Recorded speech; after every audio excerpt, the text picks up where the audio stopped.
আমাদের চরমনায় থেকে একটা প্রতিষ্ঠান দিচ্ছে কিনা বলেন? তার মানে রাষ্ট্র গঠনে আমাদের কোনো ভূমিকা নাই। তা আমাদেরকে বুঝাইছে যে আপনারা পরে আসে ইলেকশন দিব, তখন আপনারা ইলেকশন লইল। ইলেকশন সে কবে দেয় সেটাও দেখে, আদৌ দেয় কিনা সেটাও দেখে। আমাদের টার্গেট হচ্ছে এখন একটা ইসলামপন্থী সরকারকে রাষ্ট্র ক্ষমতায় নিয়ে যাওয়া। এটা আমাদের একটা প্রধান টার্গেট। আমাদের এজেন্ডা স্পষ্ট, কোনো গোপন এজেন্ডা নাই। আর আমি ছোট মানুষ, ছোট জায়গা থেকে বলতে চাই যে আমাদের যে ওলামায়ে কেরামগণ মাঠে আছেন, যে রাজনৈতিক দলগুলো আপনারা মাঠে আছেন, এবার আপনারা কোনো রুটির টুকরার জন্য লড়বেন না। এবার পুরো রুটি নিয়ে লড়বেন। প্রত্যেক আসনে প্রার্থী দিবেন আপনারা। যেহেতু এর বাইরে সিস্টেম এখন অন্য সিস্টেমে যাওয়ার সুযোগ হচ্ছে না, তাহলে পুরো রুটিটার জন্য লড়তে হবে আপনাদের।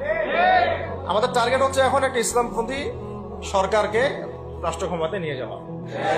এটা আমাদের একটা প্রধান টার্গেট। আমাদের এজেন্ডা স্পষ্ট, কোনো